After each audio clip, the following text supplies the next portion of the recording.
Weencast, a Ween podcast with Shane and Rory.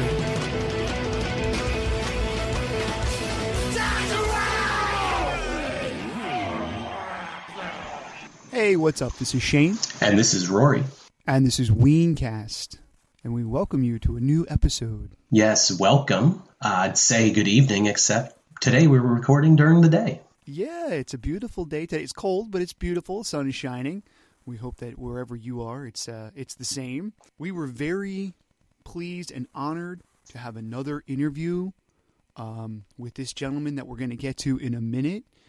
This one sort of just kind of came along to us and sort of fell in our laps, and we were absolutely stoked and grateful to be able to interview this guy. But first, we have a couple of things that we want to talk about and a couple of big announcements that we'd like to let everyone in on. Yeah, so like you said, we don't plan to do a lot of interviews, but sometimes they just fall into your lap and you just got to go with it and have a great time. Yeah. But yeah, so last episode, we were honored, of course, to interview Tomato 11 of Sound of Urchin, and we had a great conversation with Tomato. And afterward, we had some follow-up conversation just to say thank you and whatnot. And he was so awesome to offer to send us some Urchin swag. And so we got this great Sound of Urchin swag, and we thought, what should we do with this? So we want to offer the swag out to our fans. So we got some digital download cards for the Sound of Urchin albums Rejoice and Black Castle. We got liner notes autographed by Tomato, and we got awesome Sound of Urchin stickers. And what we're going to do is sell them off to our fans for cheap. We're not trying to make any money off this. Every penny we make from the sales of these lots will go right back into the podcast. So this is what we're going to do here. So for $10, just $10, you're going to get a digital download card, autographed liner notes, an Urchin and a Weencast sticker. And while supplies last, the first few people to purchase one of these auctions is also going to get a bonus CD of either the Rejoice or Black Castle album, your choice. So that's $10. $10. I'm going to repeat that. You got $10. You got digital download card, autographed liner notes, Urchin and Weencast stickers, and you also can hopefully get if you're early, you get a bonus CD of one of the albums. That's not a deal. That's a steal. So, absolutely. Well, I had to rhyme in there, but so what we're going to do here is we're going to set this up on Patreon. We are on Patreon accepting donations, and you'll be able to purchase one of these on Patreon, or you'll be able to check us out on Facebook. We're going to advertise this on Facebook. We're going to send out a message on Twitter, probably some of our other platforms too, but definitely those ones. Or you can cut right to the chase. You can email us at weencastpodcast@gmail.com. and let us know that you're interested, and then we'll work things out, and we'll take care of the business side of it, and we'll send out the swag to you. And so this is, as far as we're concerned, this is a win-win. You get tons of awesome Urchin music and autographed swag, and we get some money to help pay for the podcast. So if you're a Ween fan and just looking for other bands to check out, if you're a Sound of Urchin fan, this is an awesome deal for you. Either way, you should totally check out Sound of Urchin. And, for $10, you get a lot of cool crap. And so we're going to be setting all that up. So once you're done listening to this podcast, you can go on Patreon or Facebook or Twitter and hit us up, and we'll hook you up, and we'll be happy to do it. Absolutely. I just want to say real quick about that.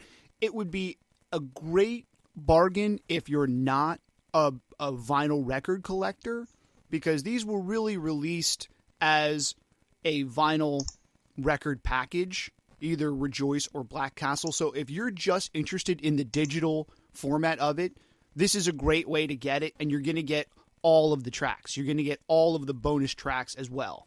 So if you're not a real big vinyl guy, but you're interested in those Sound of Urchin albums, this would be the way to get it. And help us out in the process. Yeah, totally. Like I said, win-win.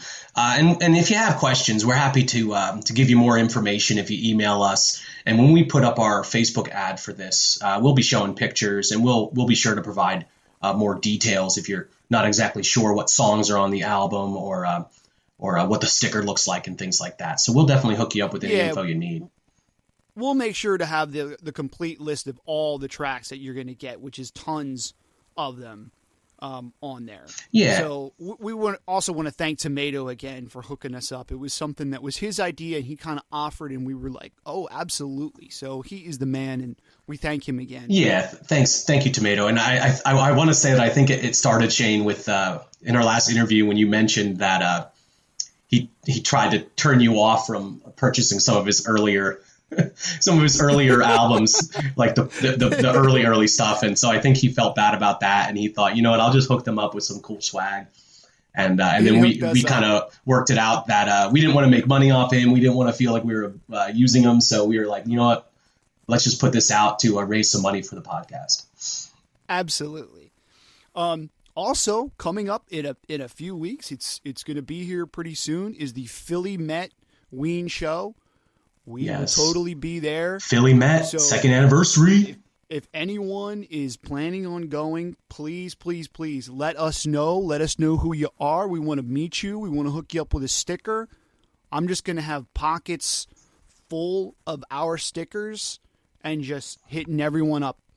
So if you're planning on coming, or if you're going to be in the area, you should go. You know, this is going to be a great, make it your Christmas gift to yourself that you're going to go see this show. You know what I mean?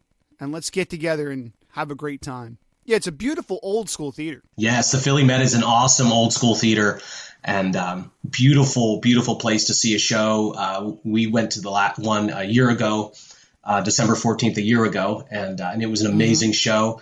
And so they decided to do another one this year. So we're absolutely looking forward to it. And we want to meet you guys. So hit us up, email us, let us know you'll be there. We got stickers, but more importantly, we want to get sound bites from you guys. We want to just hear you guys hooting and hollering for Ween and get your input, just both on the excitement and and how the show's going. So yeah, we're trying to get out, and we want to get some awesome sound bites from you guys. Yeah, I'm really looking forward to it. And, hopefully we can get down there early, maybe hit up a bar or something, and just get together with some other fans and just meet some people. So let us know where you're going to be, who you are, what you look like, what you're going to be wearing, all that kind of stuff, because we definitely want to meet as many people as possible that night. So we're really looking forward to that. Yeah, totes. So for this episode, we were absolutely thrilled and honored to interview the one, the only, the Reverend himself, Bill Fowler, the amazing guitarist for Sound of Urchin, old school friend of Ween. I didn't even realize myself how far back he went with the Ween guys and the whole extended Ween crew until, this interview. Yeah, me too. It's kind of funny because, in preparing for the conversation with Bill, Rory and I kind of joked, well, what do you really know about him? And it's like, well, not a whole lot, honestly. So the man is kind of like a mythical being. So it was great to kind of like crack the shell a little bit and find out a little bit more about him. And like we said, this kind of like fell into our lap, and we were like, absolutely. And it was a great conversation, a great time. The guy was so generous with his time and just seemed to be more than happy to talk to us, tell us some cool stories. And I just want to say for myself, I think I can speak for Rory and say I had a great time. Oh, it was fantastic, and learning so much that I didn't know before, and it's so awesome to kind of be in a position where you have spent your life following a band, and you have accumulated a body of knowledge, but to still learn new things, that's just so awesome. Yeah. So awesome. And he had nice little tidbits to talk about that he talks about with his relationship with Ween and Lambertville and New Hope and whatnot. So definitely it was an awesome interview. We're absolutely honored to speak with the Reverend B. Ill for this podcast. Absolutely. So if you're a Ween fan, if you're an Urchin fan, if you're a New Hope music scene guy, you're going to be in for a treat. So should we go to the call? Yeah, man. Let's go to the call. Enjoy. Okay. So we are on the phone with the legendary Reverend Bill Fowler. Yo. Thank you so much. Welcome, Bill. How you doing? Thank you so much for being here with us and taking some time out of your weekend here. You're very welcome. Okay. So I guess, for you, I'm a huge Urchin fan. Obviously both of us are big Ween fans. And I don't know if I can speak for Roy on this one, but you're sort of like a mythical creature.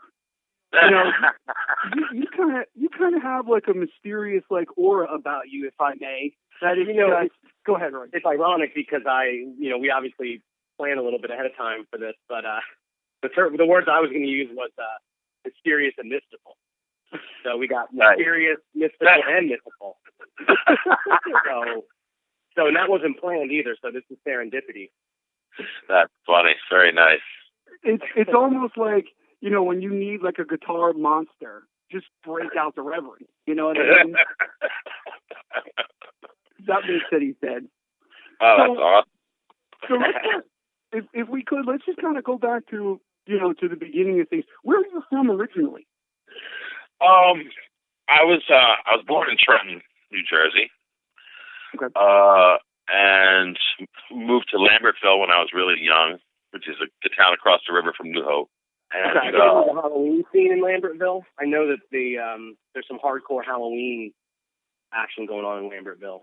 Oh yeah, these people do this one porch up. Their whole front yard and porch and everything like crazy, and it gets more amazing every year. That's cool. And then their neighbors have been doing like this pirate motif. And at first it was kind of small, and it was just like, these teams are like not really competing that well. But this year, like they keep stepping it up. This year they had some serious cool pirate stuff going on. That's fantastic. I was like, proud of the pirates. What's that, homie? Oh, I just saying, sorry to take us on a sidebar. I just love Halloween and Lambertville and everything. Yeah, Halloween in Lambertville. Growing up, Halloween in Lambertville was fun. So, and where do you live now then? I live in Lambertville. Oh, okay. Yeah, I bounced back and forth from like the suburbs of Trenton when I was in school and high school, and then when I was like, I don't know, in my early 20s, I moved back to Lambertville, and I've been here ever since. So how long have you been a musician? Did you start by playing guitar? How old were you when you started playing guitar? Yeah, my dad took me and two of my friends to see Kiss at Madison Square Garden in 1979. So I was nice. Wow. 11, and after that concert, I was like, I didn't think I wanted to play guitar. Wow. So I started taking lessons like shortly thereafter. And you started on an acoustic guitar, or you started on an electric guitar? Yeah, I started on an acoustic guitar. I wanted an electric guitar, but they got me an electric guitar, and I thought originally it was a piece of crap, and I had them get rid of it and get an acoustic for me. And then later on, I found out it was like a vintage Fender guitar that I got rid of. Oh no! I blew it. But how did I know? You know what I mean? I was just like, I don't want this thing, right? And then of course, I wanted a Les Paul because Ace really had a Les Paul, but I didn't. And actually, it took me a long time to get one of those. How many guitars do you have in your collection? How many guitars do you work through? Right now, I have two that I'm played. I have the SGs. I have an Epiphone and a Gibson SG.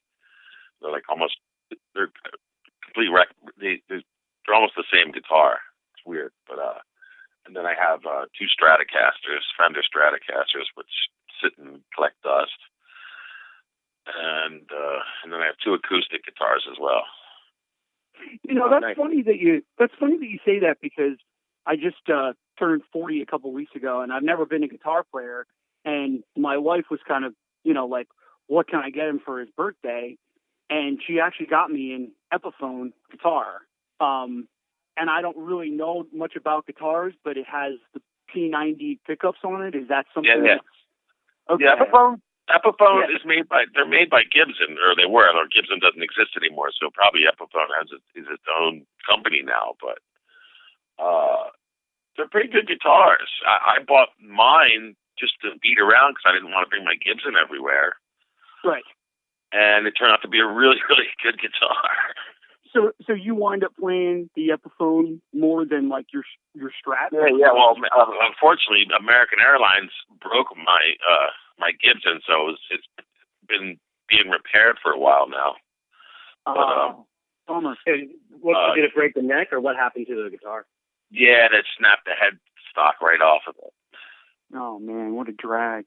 Yeah, and I had a pretty decent hard shell case, but I mean, they must have taken it out of the case and leaned it on something, and while they were searching through the case, it probably fell over. They did it for me twice with each guitar, once with each guitar. So I'm playing the Epiphone has been repaired already too. What's that? Do they give you any kind of refund or anything? Like does the Nah, you do. I didn't realize, like I always throw all my stuff out when I'm on the road, all my airline stuff. You have to have so much information to make a complaint on the flight number and the times and all this shit. I was just like, and I didn't have any of it. I would have had to dig to find all the information, if they would even give me anything for it anyway, if I could even prove anything. Yeah, that actually, it happened to me when I was a long time ago. The same damn thing. Right. But my guitars are pieces of shit, and they all suck. Right. So well, now what I do, just move on with my life. Well, thankfully the SGs are small, so now what I do is I check my bags and I bring the SG on the plane in a soft case and put it in the overhead because it fits. Yeah. Usually it fits right on top of everybody's luggage, and it fits like perfectly up there. So I've been doing that until I get a really nice road. I tried to get a really nice road case, but the music store here dropped the ball and still hasn't gotten it for me. But I haven't needed it because I haven't been on the road. So carry-on's the way to go, man. And you can keep an eye on it the whole time. Totally. Right where it is. So, well, speaking of, describe yourself as a guitarist. We've seen you play, and we've described this sort of aura. But what kind of, if you had to describe yourself as a guitarist, what kind of guitar player would you say that you are? That's pretty much a traditional like rock guitar player. That's the kind of stuff I like. That's what we play. I play every week at the John and Peters Invitational, and that's basically what we do is classic rock. So who are like the big influences to your guitar playing? And you mentioned Kiss. Kiss was my influence until I discovered Led Zeppelin, and I was just like, wow, Kiss isn't all that great. I still love it, like for nostalgic reasons. But compared to other bands, they're not as good as the other bands. And then I got into my earlier influences were Jimmy Page, and Tony Iommi from Black Sabbath, and then then I got into hair metal for a while. I was into the whole Iron Maiden, Randy Rhoads thing. Trying to think, and then I got way into Pink Floyd. So David Gilmour has been one of my biggest influences ever since. Yeah, he has an amazing the solos and how he just makes the guitar sort of. Oh yeah, you can like sing in solos or like so memorable. That's amazing. So it's cliche, but yeah, and Jimmy Page as well. He has some pretty tasty solos as well. But yeah. And then from there, I went to the whole prog rock thing. Then, Robert Fripp, Adrian Belew, and Steve Howe, of course, which, Steve Howe still, I can't play anything near as good as him. I'm still learning to try and play like Steve Howe. I don't know about that. I think I'd like to hear the Reverend take on Tales from Topographic Oceans or something. Oh, geez, holy shit! Yeah, I'll take some wood shedding. But it's funny that. Yeah. Oh yeah, and then just because it keeps going, right? And then I got into the Grateful Dead. So then there's this whole Garcia thing going on as well. That's so funny that you added Grateful Dead. I was just going to say that, we did an interview with Chris, and Right. I mean, he almost said like the exact same stuff, Right. when we asked about his influence. So you guys must have just been like, brothers. So how did you first meet Chris? I met Chris. He, when they first recorded the first EP, the Sound of Urchin EP that I'm not on, Mm-hmm. they came to my house. I used to live at this farmhouse with the Falls Front guys, and they came to the house to rehearse with the bass player who later became Doo Doo Brown in Urchin. Because he's the brother of Mike Hewitt, was Tomato's partner on that first EP. Mm-hmm. And so they came to the house to rehearse, and I sat in the other room and listened to them, like cheering them on the whole time. And then when they left, I said to Doo Doo Brown, I said, I was like, I need to get in on this somehow. And so they decided to let me play guitar on it. So I mean, I basically met Tomato that day when they came to the house to rehearse. But I mean, were you guys talking about Brookridge, right? Yes, Brookridge. Yeah. Yes. So were you guys just like, oh, I'm into this and this, and then the other person just going, I'm into exactly those things as well? Like, it just seems like it's too good to be true. And that was weird. I was like, I didn't know what he was into at all. It was just like I just liked what they were doing, and it was like, but the original Urchin album is very rap oriented, right? And like I was like, oh man, like that would sound good with like crazy leads over top of it. Like we could jam out and we're not rapping. It was like, and it turned into that, and then he started writing more of a rock style, and Mike Hewitt decided he didn't like to play live, so he left the band. And then we kind of turned into more of a rock thing. Right. Which the record company guys weren't too happy about. But it didn't matter because the music business died right after we got into it. Yeah, crazy timing. Oh, yeah, the timing was great. We got signed to RCA and the music business dies. Like, oh, no. Great.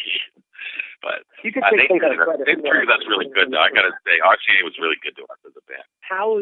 Can you describe how collaborating with Tomato works, with him kind of writing songs, but you obviously doing the lead guitar and so much of the guitar work?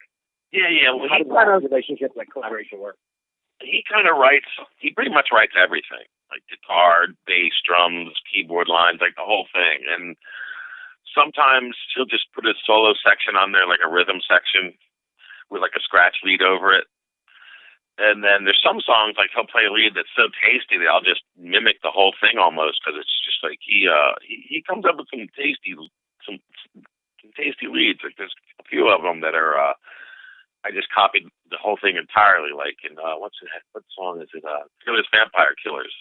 The lead in that was just like that's all his lead. I just copy it. But but other stuff like like I said, he'll like have songs like mapped out and just leave a section of it for lead to be put on, and like I'll go up and just like do sessions at his house for lead on stuff. That's totally awesome, man. Well, right. I mean, you guys have been with the Urchin project for so long. What is it like, and is it fun, or is it frustrating to see like other guys kind of like come and go, or like, hey, if we just battled it out a little bit longer, or what is it like to have the other guys sort of like come in and work and maybe not make it as long as you guys have? Yeah, it is frustrating. I'm just it's like because at one point I think we were reaching a lot of momentum, and then two guys left. Mm-hmm. Yeah, and it kind of messes things up a little bit and slows things down. So then you have to find identity a little bit more. Band, and some fans might not want to come because they like those guys, and and then you have to cancel gigs, and the clubs get mad at you, and you lose that momentum. And things like it's a whole thing that happens. It is very frustrating. Right. It's also frustrating too that some people when they leave, they instead of talking it out with everyone, they don't even say anything. Just sort of bounce. I mean, it's like I can't think of not many of the people that have left the band that even gave me a phone call saying they were leaving. They just talked to Tomato. They just talked to Tomato, and that's it. You know what I mean? That for me is the worst part of it. Oh man. Well, you think you spend all this time on the road with someone, and then I'll even get a phone call. There's still time, everyone out there. If you're listening, there's still time. Well, with so much water under the bridge, what do you right? What do you think about like high points with Urchin? With so many, you guys have been going at it for so long. Oh, and I know Tomato described some like hardcore drives out west and just crazy touring and. When I look back at it, it's just like we drove around the country for 10 years and laughed our asses off. Is basically what we did. It was one of the most amazing times of my life. Yeah, for sure. We did some great shit. We opened for a lot of great bands. We were on late night TV. We had a Rolling Rock commercial. I mean, we did a lot of stuff. Oh wow! I didn't know about Rolling Rock commercial. You know what I mean? We never like ripped or anything, but that didn't matter. It's just like we just had a tremendous amount of fun. So is the Rolling Rock commercial on YouTube anywhere? I'm sure it is. I'm sure it's on YouTube. Yeah, just look up the Rolling Rock Celebration Rolling Rock commercial, or even on our site. It might be even on our webpage or something. But opening for Tenacious D, who were awesome. They were really good to us, and that was a lot of fun. Cracker, they're an awesome band to open for. Who would you say is like the one, like the kind of most memorable or just like the biggest, like, in awe moment that you had kind of working with all these various artists? And we got to open for Public Enemy once. Oh wow, that was pretty crazy. And got to hang out with them like backstage a little bit, and they were super cool. I mean, not so much Chuck D, but Flava Flav and Professor Griff were like really awesome dudes. Hanging with Flava Flav. Yeah. That was crazy. I got to go in Flava Flav's dressing room. Did you find that it was easier to understand him by the end of it? That. Oh, he was cool, man. Yeah, I understood what he was saying. He was still Flav, though. He was on his trip. He wasn't like normal or anything. He wasn't just some normal dude hanging out in the dressing room. He was Flava Flav full on. Yeah, so you're not about to tell like the world, like, oh yeah, he's really like, toned down in private. He's a real cool cat. You can understand everything he's saying and everything. He's just like that all the time, man. Huh? Right, absolutely. And Jack Black jumping out on stage with us when we did the Rush tune at the one show we opened for them. It's just like, he was a super cool dude. As big as a superstar movie star he is, he was very, very cool and down to earth. That's awesome, man. Treated us really, really well. Yeah.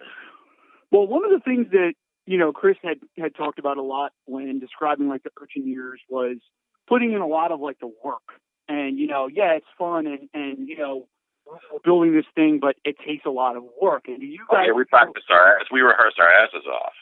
Do you feel like maybe that was something where some of the other guys was kind of like, okay, well, you have to be dedicated to just working and working and working and working. Yeah, that's the thing is a lot of people, it's just like when it's one person's vision, you have to you kind of have to let one person be the leader and go with their thing. Especially when they're the one that writes everything, and it's just like, I understand other people want to write stuff, and there's room to collaborate, and it's not like Tomato wouldn't let anybody collaborate or anything, but it's just like, it's just, you have to go with the one person's vision, and sometimes they're a taskmaster a little bit. They want you to, it's their baby, and they want to hear it right. Right. And it's like that with a lot of bands, you know what I mean? But some people can handle it and some can't. I mean, it's like you're in a band with dudes, you're like brothers, and sometimes brothers fight, you know what I mean? But you got to get over it. The music comes first. Absolutely. Well, I mean, we talked for a minute or two there about Brookridge. Now, I mean, when you talk about, sort of like your, mythical or your, oh my God, like what was that? what was that like? You know, the stories that must have come from this farm. But I mean, you know, what was Brookridge, and how did you find yourself there? Well, Yeah, originally, originally Brookridge was, let's see, who was it? Jeaner, and my friend George Altonen, and my other friend Anthony LaFaro, who are both members of False Front. They all rented a house together, farmhouse. Mm-hmm. And then Mean Ween moved in with them for a while. And I wound up, because we would rehearse there, so I wound up sleeping there a lot. And I was having trouble with my apartment in Trenton, and so my roommate had to move out, so I couldn't handle it by myself. So I asked those guys if I could move in, and Mean Ween was moving out at the time, so I just took his room. And that was like in 1991 or something like that. Wow. So Maybe 92. You're talking about some serious, like, early days of you know, Ween, and you know, all those other you know, you and all the other friends. I mean, that's going way back. Yeah, I met those guys. Actually, I met those guys and Mean Ween at a party, and was introduced to them by Dickie Moyes, Guy Heller, one of my best friends, at a party at one of his girlfriend's parties, and he's like, "Oh, you got to see these guys' band; they're awesome." And then I went and saw them at City Gardens, and I was like, "Yeah, they are awesome." And you're talking about at this time it was just the two guys, then, correct? Just the two with the tapes. Yeah. Oh, they were so hilarious sometimes. And I remember they brought we were at I don't know, maybe a year later when God Means Satan was first finished. They brought the final mix over for us to listen to at Guy's apartment. And I remember we were just sitting there blown away by it. Like, man, these guys really fucking got something here, man. It was like, fucking laughing our ass off at half of the songs too. It's so geniusly funny. That is amazing. Does that put you on the back of Pure Guava? Are you on that picture? Yeah, that's Brookridge. Yeah, that's all of us. That's like a lot. Like I think the whole band of False Front is on that picture as well as me. Yeah, and the guys later, and Andrew Weiss is on that picture, and Claude's there. Like everybody's on that picture. That's awesome. Yeah. So were you around for like the recording of both of those albums? You know, the Pod and Pure Guava then? I wasn't around for any of the recording of any of that stuff.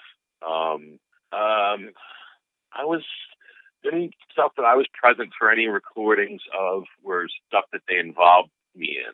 Okay. Like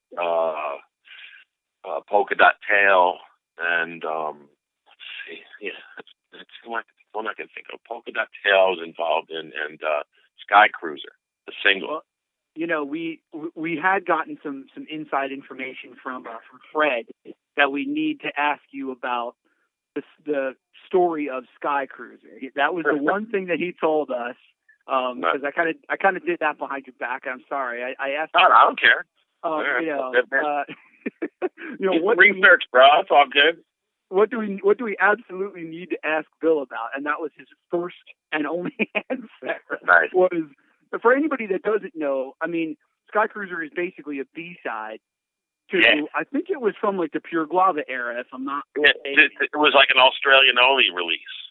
Right. So it had like its own, and it's a 7-inch vinyl from Sub Pop. Yeah. Sky Cruiser, and then there was a CD of it, which was Sky Cruiser, and I think a couple of other songs that were on Pure Guava, but it was from that time period. Yeah, and then it had like a wacky remix of Sky Cruiser on there too, right, or something like that. Yeah, like a couple of different like versions of it. Yeah. Word. I think I have that. I think I have it somewhere in my collection. So what's the story behind that song then? Oh well, I was living at Brookridge, and I'm in the shower one morning. I get up, get in the shower, and I just keep hearing like the bass of it in 2 rooms away.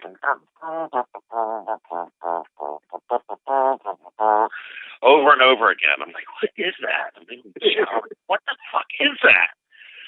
over and over again. They kept rewinding it, playing it, rewinding it, because I didn't realize at the time they're overdubbing and putting tracks on. And I was like, what the fuck is that? And I get out of the shower and I can hear it a little clearer. I'm like, oh, that sounds kind of cool. And I go up my room, and I'm getting dressed and doing my thing, and all of a sudden there's a knock at my door. And Gino's like, Billy, you want to come put a guitar solo on this shit? And I'm like, yeah. Run downstairs. He gives me his brand new acoustic he had just gotten, and plug me in. And I record a solo on it. And the next thing I know, I'm on a single in Australia. Small world. Small world. I don't think they ever played that song. I can't remember any time they've ever played that one live. I don't remember ever hearing it live. I'm going to start requesting it next time I see them. Oh, yeah, just yell, yeah, for that. No, that's, absolutely. Stump them with the Sky Cruiser. But, I mean, were you guys always just, like, jamming out with each other? And it just sounds to me like... Yeah, there was a lot of jams going on there. Also, I was going back to I forgot to mention one detail about my guitar influences, because I got to mention this, too. It's just like in the interim and all that stuff, when I met Mickey at first, I was at the pod with him hanging out one day, and he'd asked me if I'd ever heard Maggot Brain by Funkadelic, and I had not. Wow. And he was like, oh, dude, she's like, sit down. He's like, sit down, smoke this, and I'm going to play you something right now. Yeah, and so he turned me on to Funkadelic. Wow. Which is also one of my big influences. And now Mike Hampton plays with us on Wednesday nights. Wow. That's amazing, man. Unbelievable. Like watching that guy on stage, it's like almost stops you in your tracks sometimes. He's such an amazing guitar player. Well, can you describe, and we asked Chris this as well, because the first RCA Urchin EP, you know, that was the first... The Orange EP, yeah. The Orange EP, I'm sorry, yes, the Orange EP. So that's produced by Mickey. Yeah. So can you describe Mickey as a producer and what it's like working with him and sort of, you know, taking the lead from him? The only thing I remember about it was just being a lot of fun. But Mickey's, he's like Tomato too. In that respect, for recording and stuff. Like he knows what he wants to hear. You know what I mean? But actually, before we recorded that EP, we did like a day of pre-production at another studio with Greg Fry, who used to be their old manager, and we kind of ironed out everything on that day. Like we recorded the songs, like scratch tracks of like 10 or 12 songs or something like that, with Mickey producing, and then we sat with it for a couple months, and then we went and got the studio time up in New York and spent like however many days it took us to record that EP. So the original recording of it that you did as you know, like the pre-planning recording, like the first ones you did, is that the infamous Brown Ass session? Yes. Okay. Yeah. I didn't come up with the name while we were interviewing Chris, because he mentioned the same thing, and I'm like, I bet he's talking about the Brown Ass session, because I have the CD that someone had made for me. So I have that recording actually. That's the one. So basically it is, I mean, when you listen to it, it's almost everything like fully fleshed. I mean, right. There isn't, it's just as good as anything else really that was recorded with Urchin. It's absolutely great. Yeah, I love the sound on it. It's huge. It sounds really good. Right. I have a funny story about Mickey on that recording too. On Mr. Hanley, if you hear, there's a talk box at one point.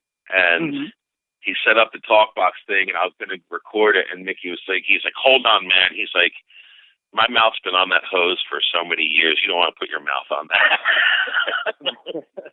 So he recorded the talk box part. Don't touch my talk box, man.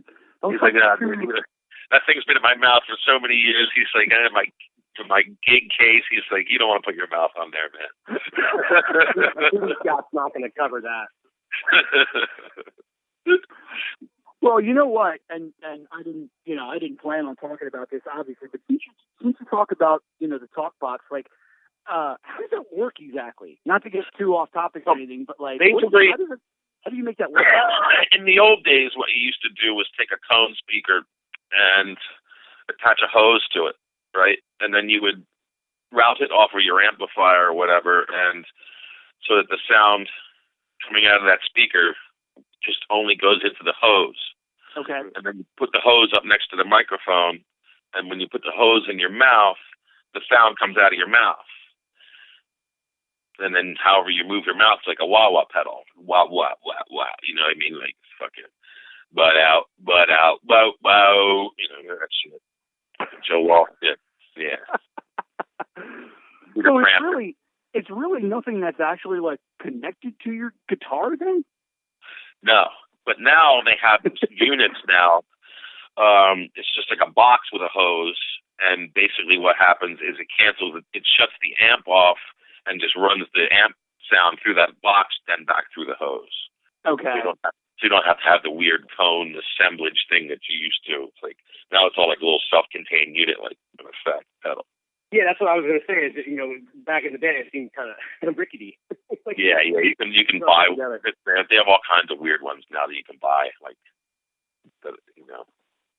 Amazon. I got mine through Amazon. Well, obviously, you guys are big friends with good friends with Diener and and Jeaner. Can you describe your relationship with the rest of the guys? Well, I've known Dave Dreiwitz since probably early '90s. We used to see Instant Death all the time.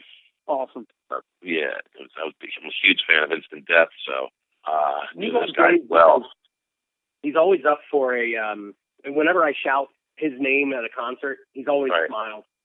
Oh, yeah, Dave's one of the nicest people in the world, man. I fucking love Dave. So I said, if you piss Dave off, there's really something wrong with you if you piss Dave off. Have you ever pissed Dave off? I don't think so. I hope not. I really sincerely hope not, because I love him dearly. We don't need you to reveal any secrets necessarily, but Right. If it was the public record. Yeah, and Claude's an awesome dude, man. He's an amazing fucking drummer. Holy fuck. Yeah, sure. Glenn's a solid dude. I mean, some people play keyboards, and then there's Glenn. He's quite amazing.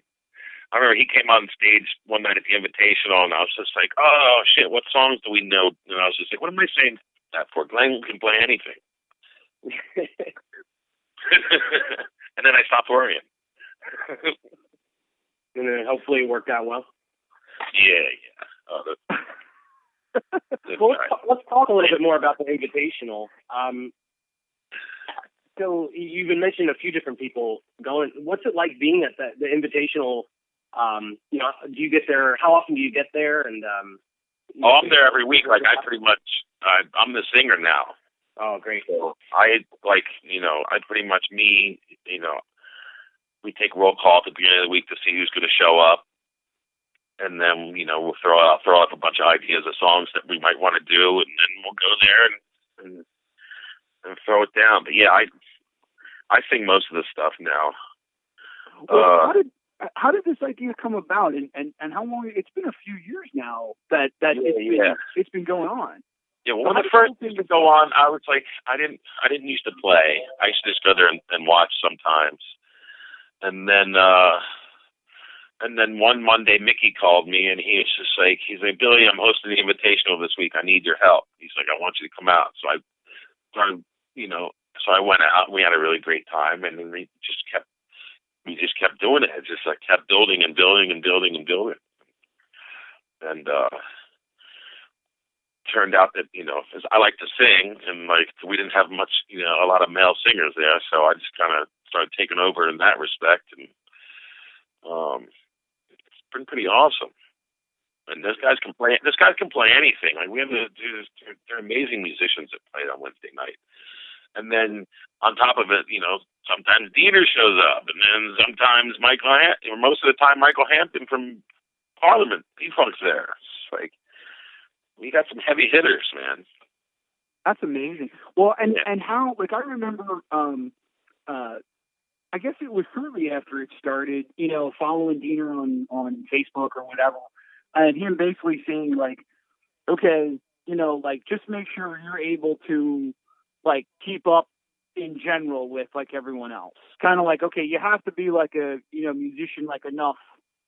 Yeah, right. You have to know kind of what you're doing. Like, that happens a lot. Sometimes somebody will show up and say they want to play, and they're like, it's like they really don't get what we're doing. They think it's like kind of more like an open mic. But then, like 2 weeks ago, this kid showed up with a saxophone, and at first we were like, "Oh, who's this guy?" And he got up and played and blew our heads off. Yeah. That's awesome. Like, yeah, he looked great. I was like, "Holy shit! Yeah, this dude's good." You know what I mean? I hope he shows up again. But like, we have regular horn players now too, so it's basically kind of like it's classic rock, but in jazz format. Like, sometimes I let like half of the people take solos. The song will be like almost 30 minutes long. But it's great. Amazing. I mean, it just goes through all these phases, and these guys really know how to jam. It's really good stuff. So what do you do? You say you have like Monday you'll start like, okay, who's coming, and like whoever responds to you, that's how you start it. That's how you get like the base of people then? Yeah, like we have a regular group of guys that's usually the house band.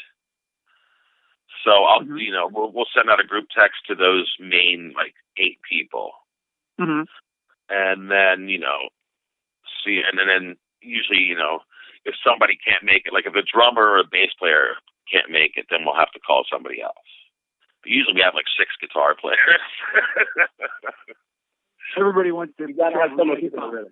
Oh, there's so many. It's like, and then Keith Kenny shows up too. So we got, you know, there's just so many guitar players. But that's all good. That's why I sing a lot now too. A lot of times I don't even play guitar. I just put it down and sing. So then, if someone shows up like on the actual night, are they allowed to just like jump in? Well, like what we do is we'll usually play the first set, the house band, and then if you want to play, you like, you know, talk to somebody at set break and figure out, you know, what you know, or if you can play anything or whatever. You know what I mean? Mm-hmm. Like, there's some people will have certain songs that they want to play. You know what I mean? But and you know, we don't do many Ween songs, and that's not. I don't know if that's by choice, or I know Mickey doesn't like to do Ween songs when we're there, unless it's a song that he wants to do. Like we'll do LMLYP sometimes, or Squeal on the Pusher. But it's weird, like, you know, some of the drummers don't know the proper beats to that shit unless they learn it. Well, yeah, and I mean some of the more like jam out tunes, it's like, okay, let's just do this because we can just jam it out, and then let's get, right, like you said, give solos to whoever. All right, you take a solo and do whatever. Right. It's all about the feel too. It's just like, it's like trying to learn a Grateful Dead song. I mean, you have to do it right, or it doesn't sound right. You know what I mean? It's like Ween's got that powerful thing about the way they play. It's just like it's not just straight laced. It's like there's a lot of substance there, man. Like, you have to learn to get the right nuances, stuff. It's good music. So has there been anything that has happened at the Invitational where you're like, man, this could have been, you know, this could have been like an amazing recording and better than something else, or better than anything I've ever heard before? Like, are there just moments that have happened just out of the blue that are like, oh man, like that was just so incredible? Well, every week. Every week it's like that. Every week. Oh, dude, the August Forming just made me the tape from. He just sent us the recording of last week. Mm-hmm. And I'm listening to this one tune. I'm like getting tears in my eyes. It's so good. I'm like, I just love this band. Like, it's like, it seems like they can play anything. I haven't stumped them yet. Have you put together like an album? Or you guys ought to put together an album of sort of the Oh, that would be awesome. Well, Nikki's talked about that before, putting together a release of some of the best juicy stuff. I had to remind him of that. I would purchase that. Oh, I'm sure a lot of people would. Yes, I would as well. Normally, I'll be honest, I just look for shit for free online, but I would pay for that. I would like to make a grand list of every song we've ever played at the Invitational. It would be so huge. It's like there's some songs we've only done once. Mm-hmm. Like we did, what was it? The Love I Lost by, was it Harold Melvin on the Blue Notes, I think? The love I lost was a sweet love. That tune. Oh my God, that was one of the most amazing. Yeah, Melvin with the Blue Notes. Yeah, that was amazing when we played that, and like we did it once, and that was it. That's so cool, man. That's so cool. Well, now you mentioned August forming. Okay, now I don't know. Maybe should I not use his real name? I already said it. Oh no, I don't care. Whatever. Sometimes I say August Forming, sometimes Fred. August Forming. Okay, so Fred. So I just remember Fred as being like a fellow fan. And seeing him like back in the day, it's just like, who is this guy? You know, he was always like really like, you know, rocking out and like jamming out and just really into the show. And, you know, got to talking to him a couple of times, like over the years and whatnot, and found out he was one of like the main tapers. You know, we've talked about him on our podcast a couple of times you know, we know Fred is at least one of the guys, or a lot of the time was the only guy who, you know, recorded this show or that show or whatever. But how did you guys get together? How long have you been friends? I've known Fred since like maybe 2002, 2001. Okay. We were at a mutual friend of ours, Peter Wroblewski. We were at a show in Ottsville at this place which used to be the Tohican Tavern to see a friend of ours' band play. And my friend Pete introduced us, and we wound up talking like all night about the Grateful Dead and like bands and stuff. And like, it turns out that almost every concert I've ever seen in Philadelphia, Fred was at, but we didn't know each other. Right. It's so crazy. Like, I'll be talking about concerts, even the most random thing. Like, I saw this one concert. It was Iggy Pop open for the Pretenders. Fred's like, I was there. That's amazing. Oh my God. That's the one Eric Smith concert in the Spectrum. I was there. It's amazing. It doesn't matter how random or how small either. He's like, he was there. It's so funny. So, and how did you guys get together this, I guess I don't know if I would call it a new project. How long have you guys been doing? Is it just called Bill and Fred, or Bill and Fred's Excellent Adventure? Bill and Fred's Excellent Adventure, I kind of dissolved out of it. We had a band called Spittoon since they were already a band when I met Fred. And then I joined maybe in 1992 or 2002, I think I joined it. Like shortly after I met Fred, I started sitting there with those guys and then kind of joined the band. And then we played, you know, gigs for a long, long time. And then, you know, people start getting married or like doing different jobs or whatever, so you can't play. So me and Fred kind of like whittled it down to a duo. And I'd say we've been doing the Bill and Fred's thing now for probably about 9 years. Wow. Yeah, so I was looking at an old calendar the other day, and it said 2010 at Bill and Fred gig, and I was like, wow, we were playing that long ago? I didn't even realize. Time flies, man. Yeah, crazy. So what do you guys do? What is the show? It's just you both doing acoustic? Me and Fred with acoustics, but you know, I use effects, so it's like I get some crazy sounds out of my acoustic. But basically, you know, he has a lot of original songs, which a lot of his original stuff is a little bit more bluegrass oriented. Mm-hmm. So we do the, you know, half and half, like Garcia and Weir. Like he'll sing a song, one of his songs, and I'll do like a classic rock song, then we'll do a Fred song, then we'll do a classic rock song, and you know, then we just jam out. have fun, and and there's like seems like there's been like a whole comedy element too, because for some reason, because we just like say stuff that's funny, and it's just like I just once we start once we get going, I'll say anything. I have no filter anymore on stage. Well, what is your, you've been in so many different bands and so many different things that you've done. What is your favorite thing to do? Is it to play a show? Is it to work on, a new song? Is it to play an old song? Is it just to sit down and listen to something that you love? What's your favorite thing to do as a musician? I love playing live. I love seeing people dance. I love it. Like, if someone comes up to me, like I have this one friend in town who has really seriously bad back problems, and he always comes up after the Invitational and tells us that the only time he doesn't feel any pain is when we're playing music. Oh man, that's amazing. Just tells me that I'm doing the right thing. I mean, this is like, if that's what we're doing for people, then we must be doing something right. But I mean, I love playing live. Yeah, it's fun, and especially, I'm very fortunate to be playing with the people I get to play with. Tomato is amazing.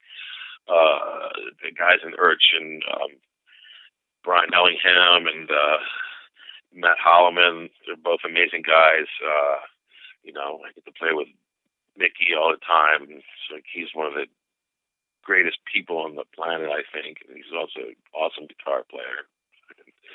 He's just full of ideas constantly.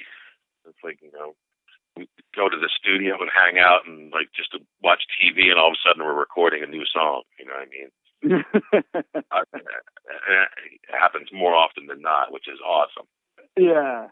That's one of my favorite things to do too, is just like, going over to hang out and watch like football or something, and then all of a sudden there's an idea, and like, we have a song, and a song is born. It's a beautiful thing.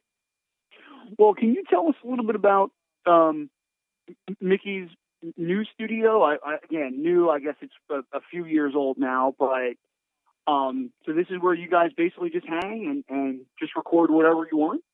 Yeah. It's all set up to record. Like, there's all, instruments and everything's ready to go. Like, just flick of a few buttons, you're ready to record. It's awesome. Wow. And I mean, you guys can basically do, whatever you want and make it into something. Yeah. Like the new Diener albums and things like that, just do everything himself, really. Yeah. Case in point is, was it Way Station 9, that song? We were at the studio listening to a recording of The Invitational where we were playing the riff.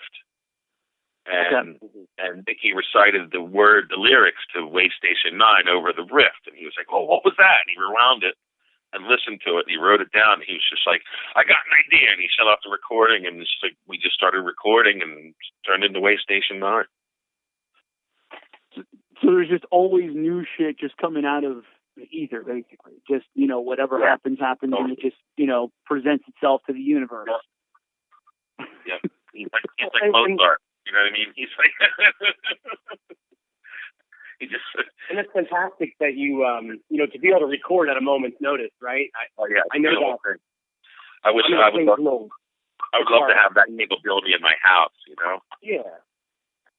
Yeah, that's what I'm an occasional guitarist, and I've, played music for a long time, and I just so many times I've been jamming or playing something, I think, oh, that was cool, and then I wasn't recording it, and then I'm like, I don't remember anything but the last line. And it'll totally go right away. You're like, And it was awesome in the moment, but no one else will ever hear that again. Yep, exactly. So it's cool to be able to pick up the record and say, all right, there it is. We can. Yeah, man. Yeah, it's awesome.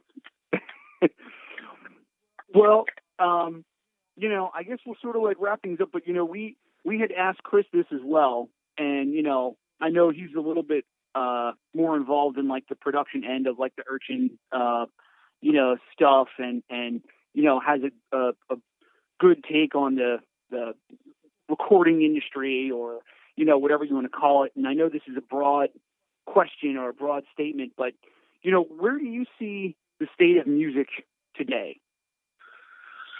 It's kind of in a sad state in a way, other than like a lot of live performance. It's like, you know, if you want to see, I mean, I'm sure, you know, there are some good bands out there. Like, I really love that new band, Krangden.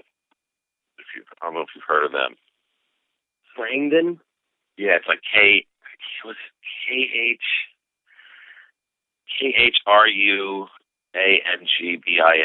It's like a Thai word. And they're from Texas. They're a trio from Texas. And Nikki turned me on to them. And I can't get enough of them. It's like cool instrumental music. There's some singing on it, but not a lot. Very sparse singing. But cool guitar music. Just like I don't know, mellow, but it's good. Mm-hmm. I'll have to check it out. But yeah, music's rough these days, man. Like, you want to see somebody good, you got to see somebody that's like old enough to be your grandpa. And there's so much stuff out there, and there's so much. And they're all dying. There's so much noise. Yeah, and they're all dying. Like all the grandpas are dying now. So if you want to see some good music, go see somebody old quick.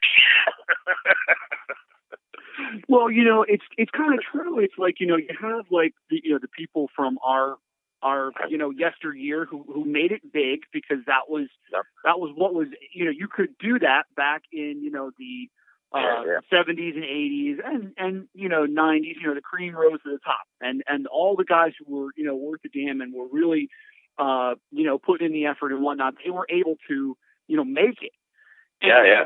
And now it's like, okay, well, things are so much easier to do, but now you just have so many people doing it, and it's so much harder to, you know, make any real money doing it, because it's so hard to like get, you know, the guys who are good and the guys who would, you know, really be able to become something. It's so much harder for them to like stand out. Totally. You know? Well, you know, for as far as I'm concerned, right now, the best bang for your buck is to see in concert, of course, is Ween. Ween puts on an amazing show. You know, last like 5 times I saw them, they fucking blew me away. We'll be at the Philly Met, man. We'll be at the Philly Met if you are. We'll be there. I most likely will be. And then the other fucking band, speaking of old dudes, right now, King Crimson. If you can see King Crimson on this tour, see them. They'll fucking destroy you. 70-year-old dudes up there just playing mind-blowing music. Mm-hmm. The last time I saw them, my jaw was on the floor. Do you feel like it's still possible to make a living as a musician? It's possible, yet. Like I said, if you get enough of a following, you can play live for the rest of your life. Right. You know what I mean? Because, you know, with live comes merchandising. You know, you have good T-shirts. You know, and you can make a very, very decent living as a musician. But like record company wise, like having a hit, that, you know, that's like, you know, if like a young kid asked me today, how do I make it today? I'd be like, get a song in a movie that people latch onto and they buy on iTunes, and then if you can get popular enough like that, someone will latch onto you and start putting tons of money into it, and then you'll get a tour and then go from there. Yeah, it's almost like, you know, you know, it's like nobody's buying whole albums anymore, except for old guys like me. Right. You know, it's almost like, you know, the big acts. It's like unless the record companies and the, you know, I guess you can't even really call them the record companies anymore. It's like the media companies. You know, you know, unless they can come up with like a 360 idea of like, okay, you're going to make this album and then you're going to have this tour and then you'll be on this TV show or make this movie. And, right. You know, unless they can make they gotta a whole feel like they package. you know, if they feel they can make money off you, then they'll pour tons of money into you. Right. You know, but if they don't, they're just your shell.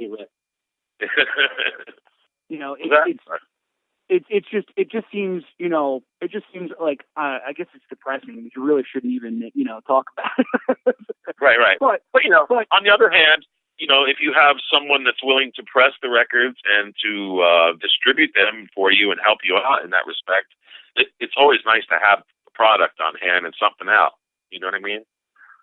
Because if you do, go on the road, then you can sell your records. I mean, it's the whole reason to go on the road is to sell stuff, other than playing music. Right. You want people to have, come out and see you and be able to take a package home. Absolutely, yeah. I mean, I just remember coming to, Ocean shows. As a matter of fact, I think you might have handed me the Rejoice CD. Nice. From the show that you guys Rejoice was brand new. And it was, here's all the tracks. You had just given them away on the internet. Okay, download these tracks. This is before streaming. Here's all the tracks. You can just download them for free, which I did immediately.